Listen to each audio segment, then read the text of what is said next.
As the containment percentage on the 8-ball fire increases throughout the day, that's a good sign that firefighters are getting the upper hand. Due to the high winds and due to the critical need to have air tankers at other fires in the Texas Panhandle, on Thursday, firefighters used a ground and pound approach to combat the 8-ball fire. So not only Texas Forest Service, but the local volunteer fire departments are around assisting and making sure that we can go alongside the flanks, so the sides of the fire, to try to prevent spread and get our perimeter contained. I don't think people understand how much heavy equipment is involved in fighting a fire when they can't give us air support, but they do stay in contact with us and with Clarendon to let us know what's being done. We're following behind and looking at hot spots where the fire was at its worst, just giving our eyes on all that and making sure that everything is snuffed out. An evaluation to be conducted by the Incident Command and the Reevaluate Operations Team will be conducted later on Thursday to determine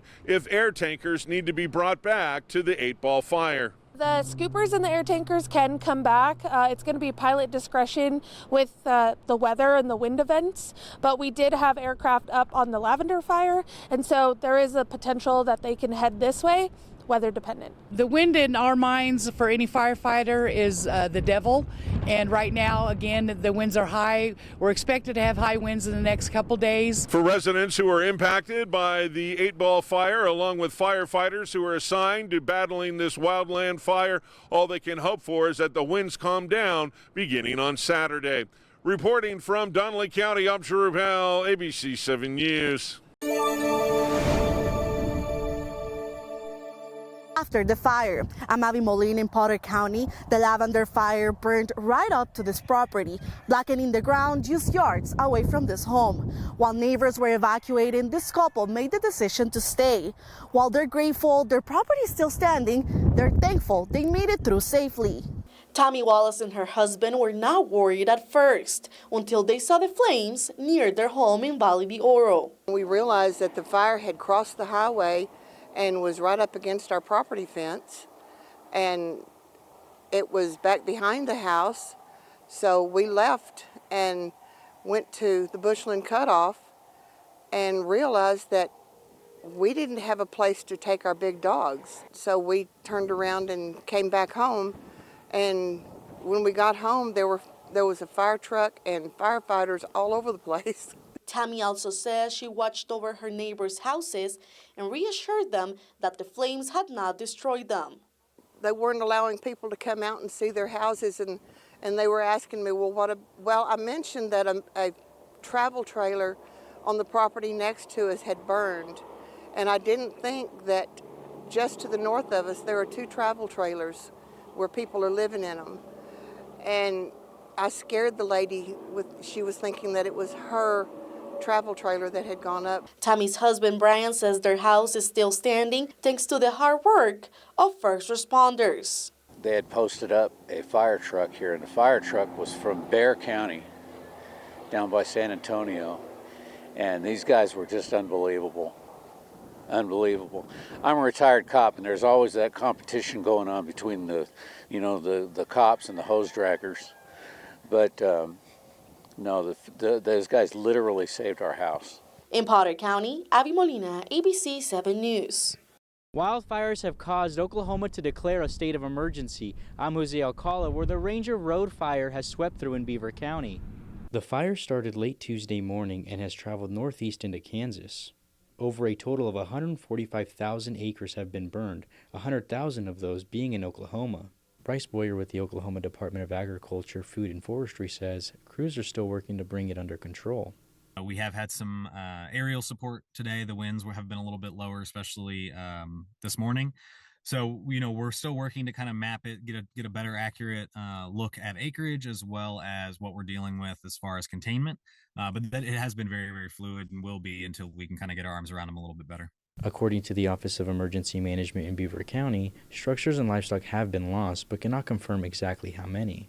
No civilian injuries have been confirmed by agencies, but reinforcements have been called to help contain any more outbreaks in the area and assist along the Kansas border.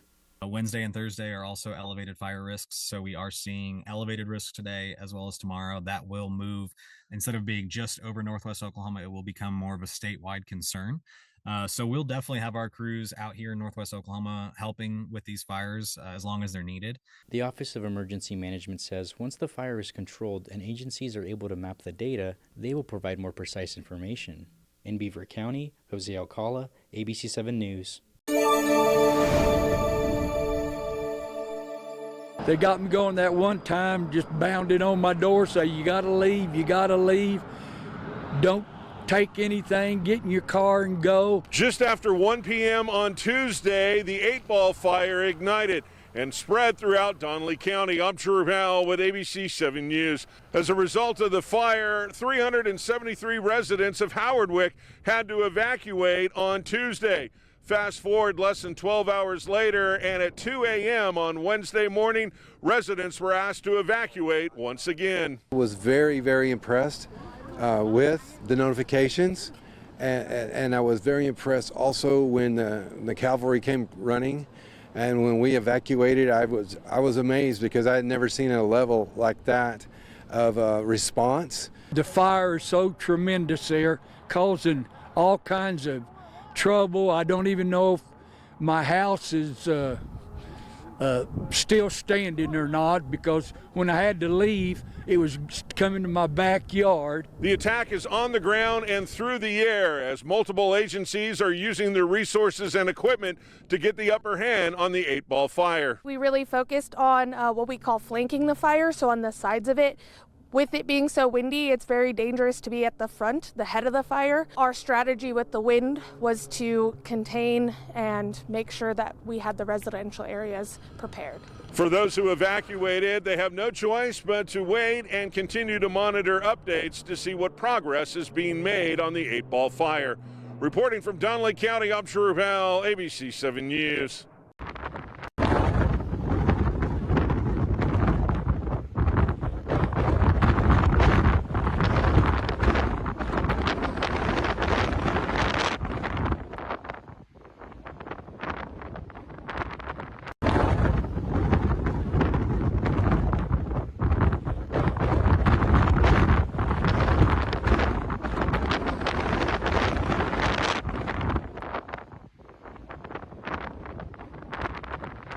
We're here in Chelsea where fire crews say they've been working on this fire for 2 days now. They say the blaze has burned about 200 acres or a little bit more, but they say containment is at 80%. We have about, like I said, over 200 acres of trees on fire. It's very heavy wood, so even these trees that aren't showing fire can be on fire in the middle of it, burning plumb to the top and throwing embers off into the unburned area. We're just hoping to be able to keep everything contained with the wind staying up. We know the wind's supposed to die about 2 a.m., but we're still having some spot fires. But moving forward, we're just trying to keep everybody safe and make sure that the fire stays contained. It's gotten around a bunch of houses, about 8 to 10 in this area. We did do some evacuations in this area, but luckily no structures were lost. Now, officials tell us that this fire originally started in Craig County and it moved over to Rogers County. Now the fire is in 2 different places with different crews from Veneta and different areas coming over to help. The forestry's here with 2 bulldozers. It's been a lot of help from Nowata County and Mays County and Craig County. It's just, we're fortunate to have such a good work relationship with these other counties. Danielle Huliocano, News Channel 8. Now, those wildfires do continue to consume parts of the Panhandle tonight, including a massive fire in Beaver County, destroying more than 283,000 acres so far. Same fire injured 3 Ralston volunteer firefighters. Fox 25's Emma McAndrews met with one of those firefighters today. Joins us live in studio. Emma, how's he doing? Adam, Randy Masters is one of those 3 firefighters on that truck that we reported on earlier this week that had crashed and overturned while trying to help the community. Today, Randy left the hospital and is headed home, and he says he's just thankful to be here. I literally thought that was it. I thought we were done for. Those were Randy Masters' thoughts right after he realized he had been thrown from his team's fire truck after crashing into a canyon. He says there was so much smoke they couldn't see. We were turning to just get on the fire line, and as soon as we turned to get on the fire line, it just basically smoke just overtook us and we couldn't really see anything. That's when the truck overturned into a canyon. When we first fell down in there, like I yelled for him a few times and nothing. And then I tried to take off to climb up the ravine, and that's when I figured out like something's not right with my foot. I couldn't do anything. So basically, and then the fire was right there on top of us. Randy recalls the moment he called for help. I had 2% left on my phone. Thank God that my phone was still in my pocket. Got my phone out, called her brother, and couldn't really tell him where I was, but I was just like, get on Live 360. And that's the app Randy says saved his life. And I'm so glad we have it, because if we didn't have it, there's no telling how long we would have been there. I only had 2% left on my phone whenever I was calling, so there's no telling if I would have been able to give him the exact directions, you know, where we were. I don't know how long it would have actually taken them without Live 360. I mean, Live 360, I'm pretty sure, saved our lives. Randy says now he is feeling very thankful. Very thankful. I mean, I don't even really know what to say right now. Still kind of in shock with the whole deal. Just, I don't know. Couldn't ask for a better group of guys on the fire department that I'm on. He says after all of this, and once he's better, he will be back. Not a hero by no means, but if you can just help one person out, save one person's house, or, you know, it's all worth it. In the end, it's just worth going and doing. I love it. Now, according to Masters, Chris Campbell is to be released from the hospital in a week, and Jake Edwards is recovering now at home. A link to donate to each family can be found at okcfox.com. Live in studio, Emma McAndrews, Fox 25 News.